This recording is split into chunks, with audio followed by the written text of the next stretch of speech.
Lucas 2, 1 al 7.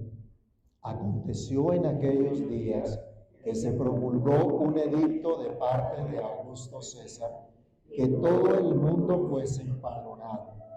Este primer censo se hizo siendo Cirenio gobernador de Siria, e iban todos para ser empadronados, cada uno a su ciudad. Y José subió de Galilea, de la ciudad de Nazaret a Judea, a la ciudad de David, que se llama Belén, por cuanto era de la casa y familia de David, para ser empadronado con María su mujer, desposada con él, la cual estaba encinta. Y aconteció que estando ellos allí, se cumplieron los días de su alumbramiento, y dio a luz a su hijo primogénito, y lo envolvió en pañales, y lo acostó en un pesebre, porque no había lugar para ellos en el mesón. Oremos. Amantísimo Dios y Padre que estás en los cielos, en el nombre del Señor Jesús damos gracias una vez más por el privilegio que tenemos de acercarnos a tu palabra. Queremos pedir tu bendición, tu favor una vez más, rogar que tu palabra edifique, exhorte y consuele nuestras vidas, que sea prosperada tu palabra en lo que tú la has enviado, Señor. Te lo pedimos dando gracias en el nombre de Cristo Jesús. Amén. Pueden tomar asiento, mis hermanos.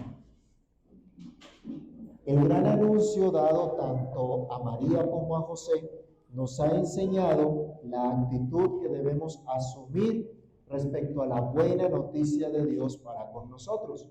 Una actitud de humildad y de fe, una actitud de obediencia diligente a la revelación divina, una actitud de obediencia a pesar de las circunstancias.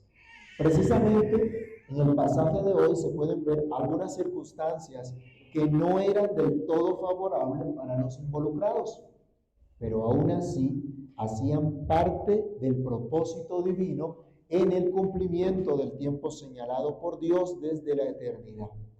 Recordemos que el Dios soberano, el creador y sustentador de todo, es quien ordena todas las cosas para su gloria y para beneficio de su pueblo también. Él sabe mejor lo que es bueno para nosotros, lo que realmente nos conviene. Así que consideremos a la luz del relato de hoy, del sagrado nacimiento de nuestro Señor y Salvador Jesucristo, el cumplimiento del propósito de Dios, las implicaciones que eso trae para nosotros el día de hoy. Consideremos entonces cómo Dios ha cumplido su promesa. Pensemos en esto. Dios ha cumplido su promesa. Y lo primero es, Dios ha cumplido su promesa en el tiempo señalado. Los primeros 3 versículos que acabamos de leer detallan las circunstancias históricas que enmarcaron el nacimiento de nuestro Señor Jesucristo para que tomase cuerpo humano y viniera a salvarnos. El apóstol Pablo nos señala por allá en Gálatas 4, del 4 al 5, que cuando vino el cumplimiento del tiempo, Dios envió a su Hijo, nacido de mujer, nacido bajo la ley, para que redimiese a los que estaban bajo la ley, a fin de que recibiésemos la adopción de hijos. Lucas, en este relato, enfatiza que el Señor envió a su Hijo en el tiempo señalado. Dios mismo ha intervenido en la historia.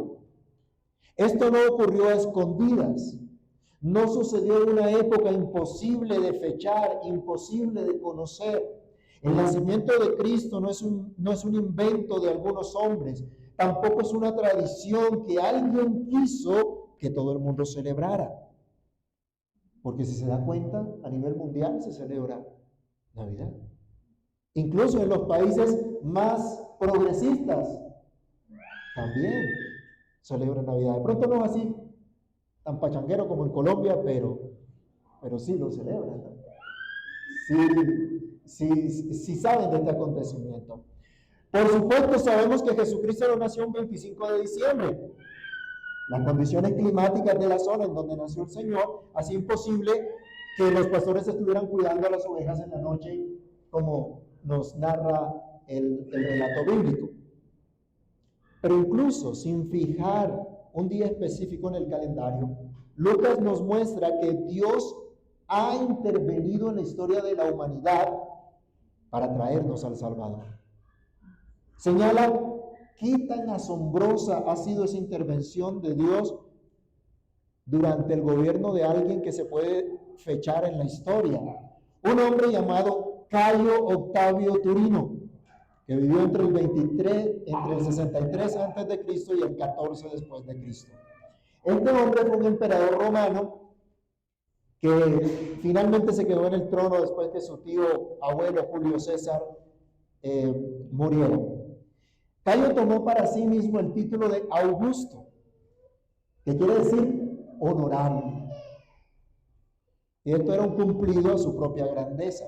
Ese emperador comenzó a hacer, dentro de sus muchas cosas, censos provinciales, donde se registraba a los habitantes de las provincias del imperio, muchas veces incluyendo el registro de propiedades o catastro. ¿Les parece conocido? Algo similar a los censos socialistas modernos, ¿no? Josefo relaciona que alrededor del año 6 antes de Cristo, la misma época señalada por Lucas, se realizó un primer censo, como dice Lucas acá. Parece que hubo otro censo. Cuando usted va a Hechos capítulo 5, versículo 37, encuentra, después que están tomando consejo en el Sanedrín para dejar libres a Pedro, a Juan, a los apóstoles, les dice: si esta obra es de Dios, ustedes van a estar peleando contra Dios, si no, se va a desbaratar. Acuérdense que en la época del censo se levantó uno, le dijo que era algo y lo siguieron, pero lo mataron y hasta ahí llegó en movimiento. Entonces, Lucas relaciona otro censo también. Hay otra referencia además que nos da Lucas en el versículo número 2, y es de un gobernador que tuvo Siria. Históricamente se conoce que este hombre fue gobernador de Siria durante 2 periodos. Algunos discuten que no fue precisamente en el periodo que relata Lucas, porque eso fue después de la muerte de Herodes. Pero podemos entender, cuando una persona ha asumido 2 veces una presidencia, aunque hayan pasado muchos años, ¿cómo se le recuerda? ¿O cómo se le reconoce?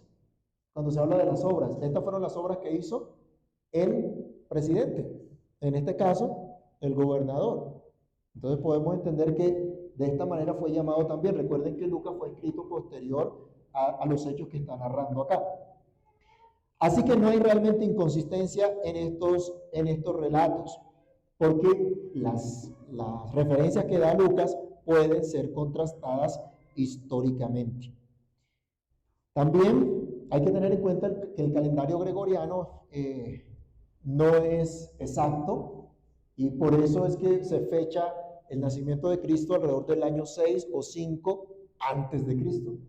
Queda como extraño esa figura, ¿no? Pero pues por cómo se configuró ese calendario, así serían las fechas. Pero en todo esto, hermanos, podemos ver el desarrollo del pacto de gracia. Dios en la historia desarrollando el pacto de gracia, dando a conocer en el marco de la historia de la humanidad su pacto de gracia. Por eso es que no podemos ver la historia como algo cíclico y sin sentido, como piensan los paganos, ¿no? O como los que son idólatras de la historia, que modifican la historia a su acomodo. ¿Se acuerdan un tema por ahí de la memoria histórica del país? ¿Quién hace esa memoria histórica? Los mismos bandoleros que han destruido la nación. Para que los muchachitos vean a los ilustres bandoleros como defensores de la patria. No podemos ver la historia tampoco de esa manera, sino ver la historia en realidad como es, la victoria del reino de Dios, como en su tiempo lo vio el profeta Daniel, o como lo hace el apóstol Juan en Apocalipsis también, ver la manifestación de la eternidad en el tiempo con la venida de nuestro Señor Jesucristo, que marca la línea divisoria en la historia, antes de Cristo y después de Cristo. Los paganos han querido modificar eso, pero sigue esa línea divisoria en la historia. Dios ha usado incluso gobiernos humanos. Se nos dice en nuestro relato que el gobierno de entonces forzó a José a recorrer una larga distancia para responder a un censo. Y dicen algunos historiadores que probablemente también para pagar un impuesto. Imagínese usted, que la DIAN lo obligara a usted, viviendo fuera de Bogotá, a venir hasta Bogotá a pagar el impuesto. Si pudieran, lo harían, ¿no? Algo similar. La esposa de José, obviamente tenía que ir con él. Iba a tener un bebé en cualquier momento. Pero cuando llegan a Belén, no encuentran dónde hospedarse. Hay que tener en cuenta que históricamente no habían hoteles. En esa época no habían hoteles. ¿Sí? Una película que vimos decía Belén Inn, Hotel Belén. No, eso no existía. Habían posadas, y las posadas realmente eran unas construcciones que hacían donde habían como una especie de habitaciones, pudiéramos decir, donde cada familia o los extranjeros podían ubicarse, y eso estaba como en supongamos, un segundo piso. Y en el primer piso o sótano estaba el espacio donde los viajeros podían acomodar a sus animales, dejar a sus animales. Y los viajeros tenían que costearse su estadía allí. No era que había alguien que los iba a atender, que les iba a dar la comida, que les iba a llevar a los animalitos a darle de comer. No, ellos mismos tenían que hacer eso. Esa era la posada, por decirlo así, o el mesón que nos dice acá la escritura, a donde llegaron ellos y resulta que todas las habitaciones estaban ocupadas. ¿Qué les quedó? Buscar el espacio en la pesebrera. Recordemos, luego de la deportación babilónica, Judá no volvió a ser el reino de antes, y las potencias mundiales de aquel entonces ejercieron autoridad sobre este territorio. El gobierno del Imperio Romano era el que ejercía autoridad en su tiempo, y este censo provincial hacía parte de sus intereses. Yo les pregunto, ¿cómo usarían los datos de ese censo? O los impuestos recaudados si estaban recolectándolos. ¿Será que estaban buscando nuevos impuestos, nuevas leyes? ¿Para qué cree usted que son los censos que hace la DIAN en Colombia? ¿Para qué quería David censar, ¿se acuerdan? Lo leíamos en la liturgia, al pueblo de Dios cuando fue reprendido por el Señor? ¿Qué era lo que quería? A pesar de las intenciones gubernamentales del censo mencionado por Lucas, se deja ver cómo Dios estaba llevando a cabo el cumplimiento de su promesa.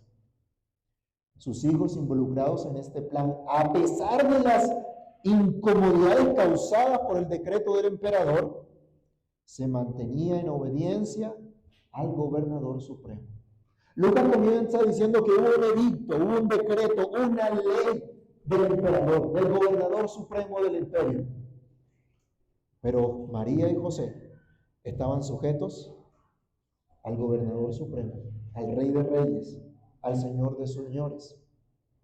A pesar de las incomodidades que les trajo esto, ellos mantenían obediencia al Señor, al que los escogió para tan grande propósito. Por cierto, hermanos míos, como comenta un autor, debemos tener siempre presente que aunque estemos comprometidos con hacer la voluntad de Dios, esto no garantiza que llevaremos una vida cómoda.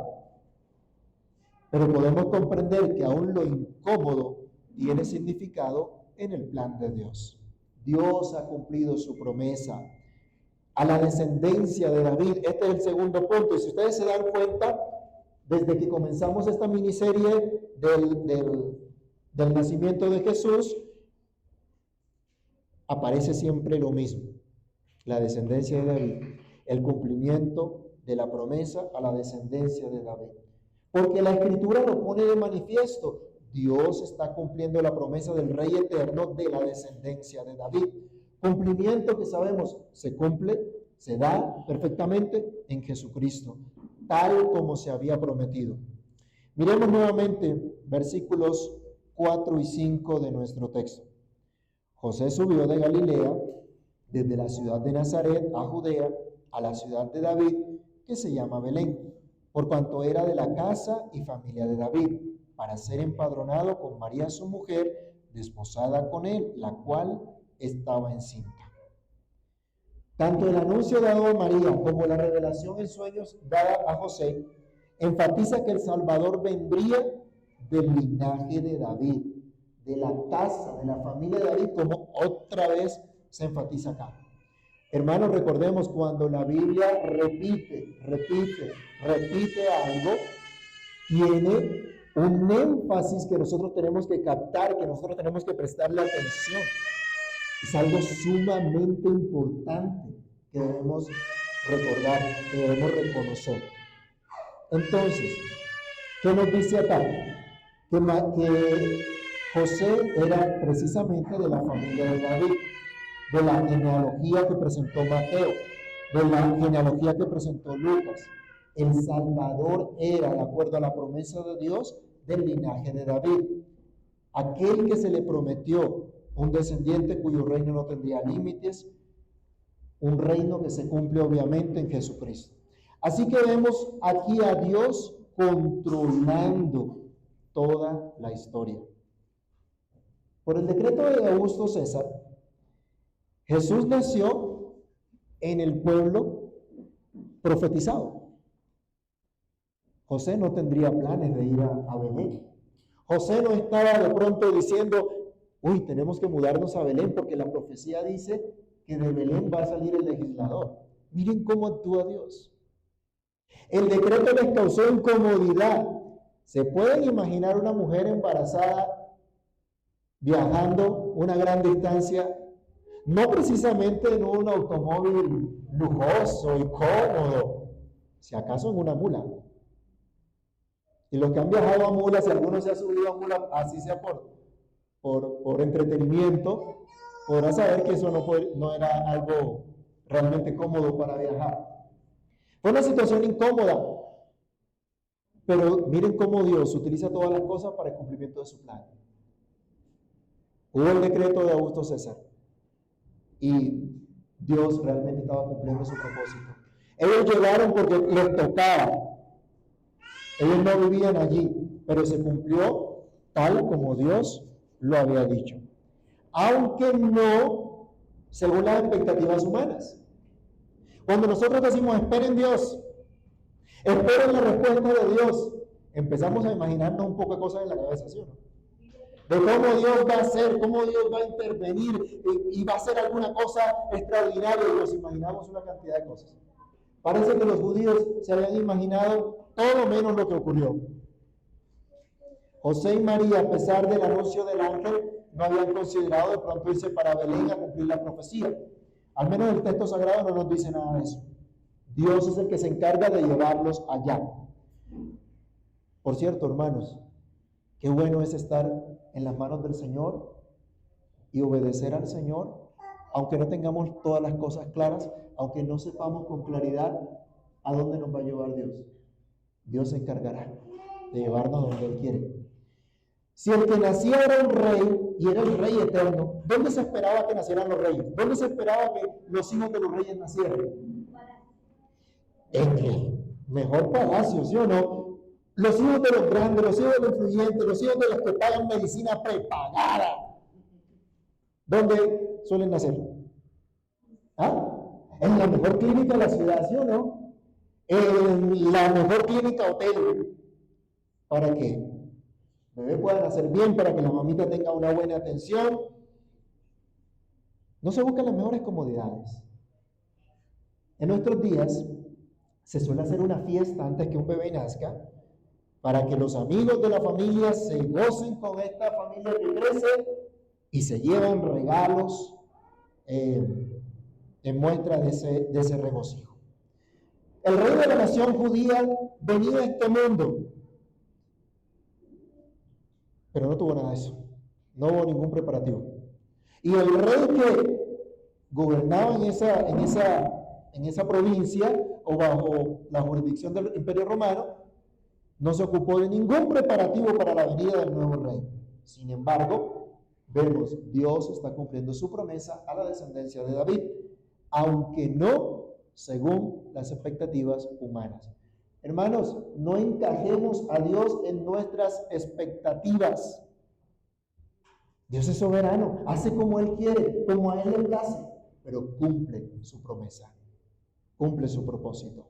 En tercer lugar, podemos decir que Dios cumple su promesa, ha cumplido su promesa porque el Salvador ha nacido. Ese del cual hablaron los ángeles, del cual escuchó María, del cual escuchó José, es el que todos los profetas habían anunciado antes también. El gran primogénito, versículos 6 y 7. Aconteció que estando ellos allí se cumplieron los días de su alumbramiento y dio a luz a su hijo, ¿qué? Primogénito. El primogénito. Recuerden, María era virgen y por milagro realizado por el Espíritu Santo quedó embarazada sin tener contacto sexual con varón alguno. José respetó su virginidad hasta que nació su primogénito, lo cual también señala que más adelante tuvieron hijos. Ahora sí, de José y María de manera natural. Como usted puede tener una referencia, por ejemplo, en Mateo 12:46, que nos habla de los hermanos y las hermanas de Jesús. Pero en nuestro relato, Lucas señala al primero, al primogénito, al que era consagrado a Dios, al que era dedicado a Dios para su reino. Jesucristo es el gran primogénito, como dice Pablo en Colosenses 1:15. Él es la imagen del Dios invisible. Él es el primogénito de toda creación. Y también dice, la cabeza del cuerpo, que es la iglesia, Él que es el principio, el primogénito de entre los muertos, para que en todo tenga preeminencia.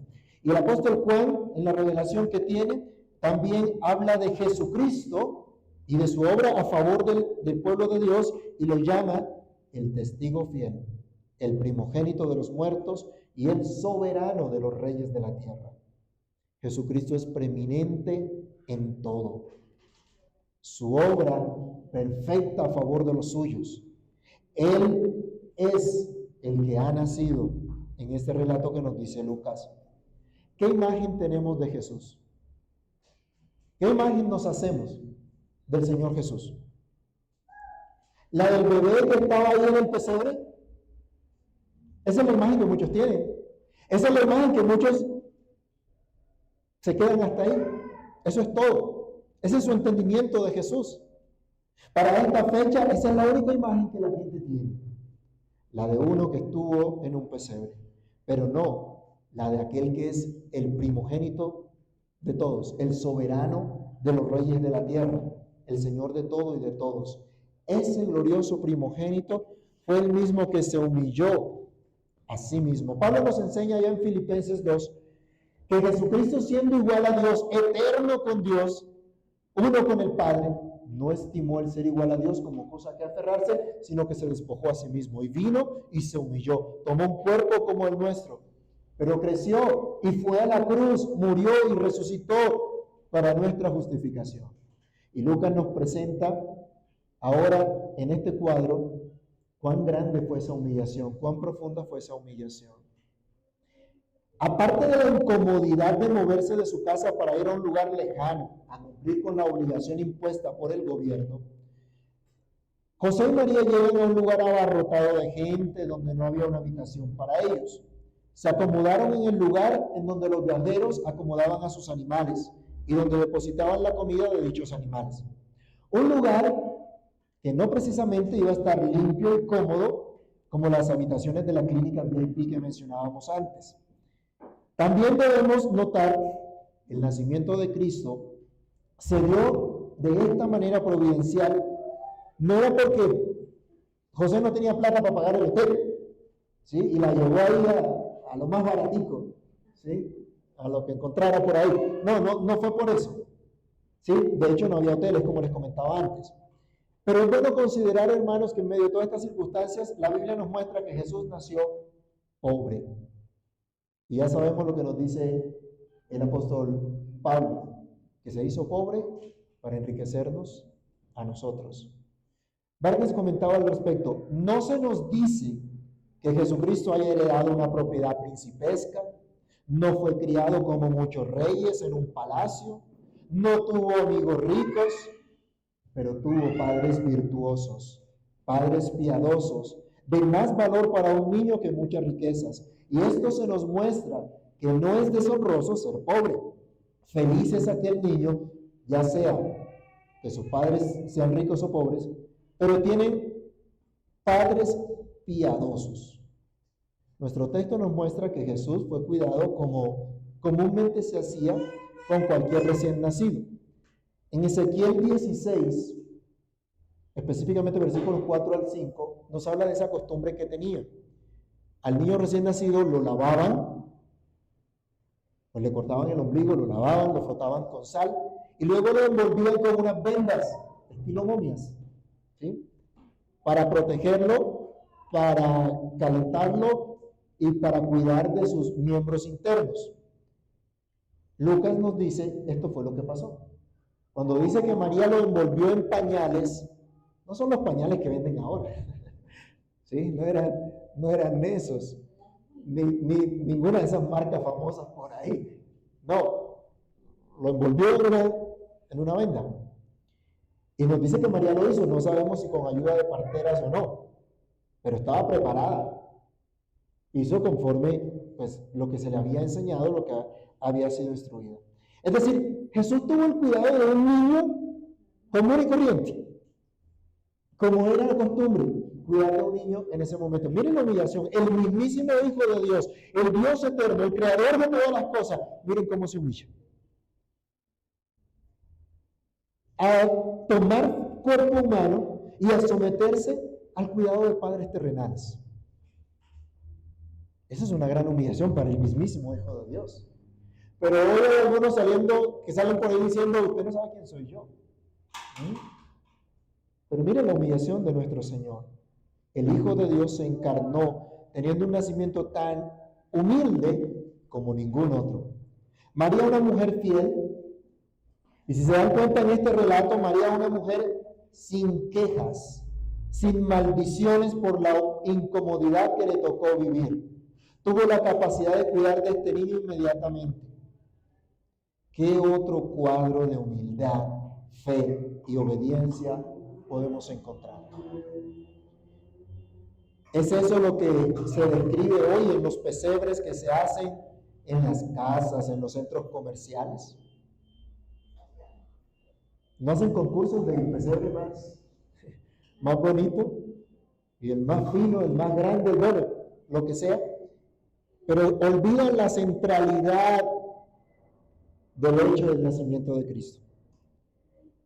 ¿Es eso lo que se recuerda hoy en cada novena o noche navideña que se celebra en nuestra sociedad, en las casas, en las empresas e incluso en algunas instancias gubernamentales? Estamos contemplando a aquel que una vez se encarnó y se humilló naciendo como uno de nosotros. Se nos dice, hermanos, que el Salvador ha nacido, precisamente ese que salva de los pecados. El nombre Jesús, hemos dicho, significa Dios salva. Jesús, como le fue dicho a José y a María, es el que salva al pueblo de Dios de sus pecados. Es a este Salvador al que debemos contemplar siempre, y no solo en época de Navidad. Es precisamente la salvación de Dios la que debemos celebrar, no una mera tradición que se usa como excusa por muchos para embriagarse y darse a toda clase de excesos. Es el nacimiento de Cristo, el regalo de la salvación, el que debemos celebrar, el que debemos recordar, el que debemos recibir por la fe, el que debemos apreciar, antes que los regalos costosos que algunos pretenden dar y recibir.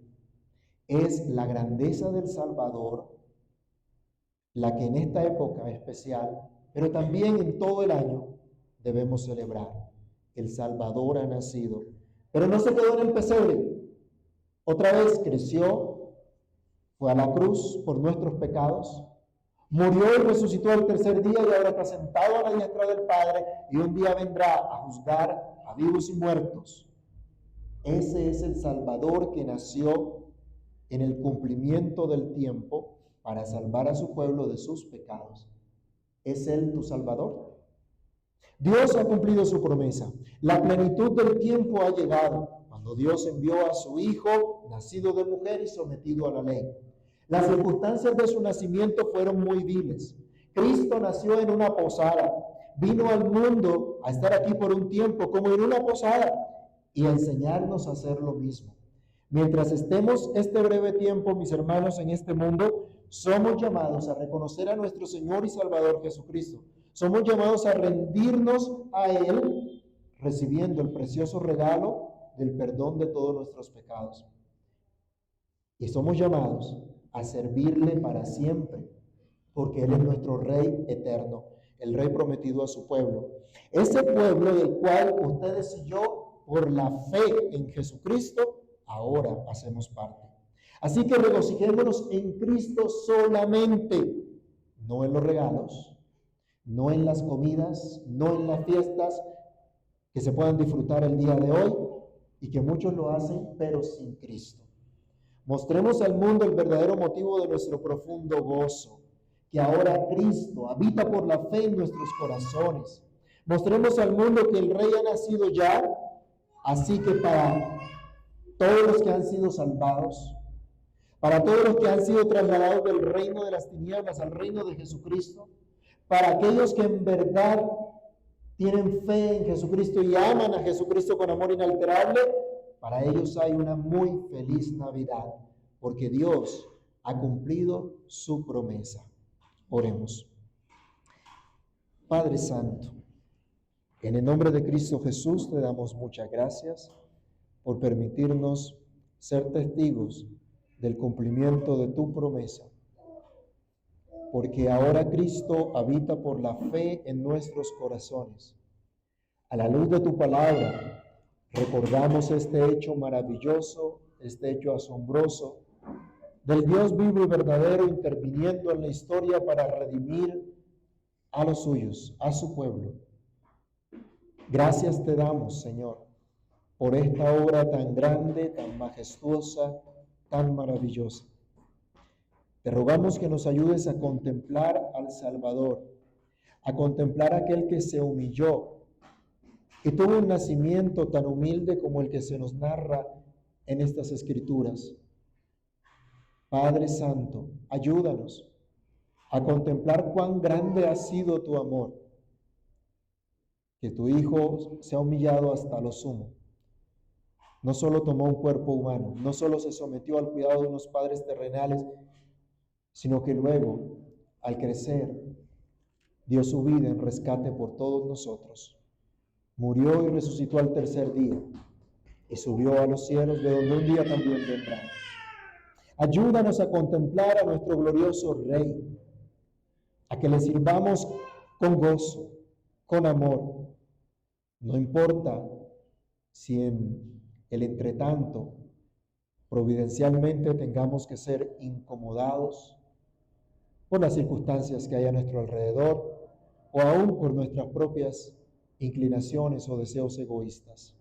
Ayúdanos, Señor, a morir a nosotros mismos y a entender el cumplimiento de tu plan, de tu propósito y buscar honrarte siempre, en este tiempo, pero cada día de nuestra vida. Ayúdanos a compartir con aquellos que están a nuestro alrededor, a mostrarles a los que están a nuestro alrededor el verdadero gozo, el verdadero sentido de que Cristo haya nacido, de que Cristo se haya encarnado y de que ahora Cristo vive por la fe en cada uno de nosotros. Te alabamos, Señor, te bendecimos y te damos muchas gracias. En el nombre de Jesús. Amén. Bien, hermanos, les invito.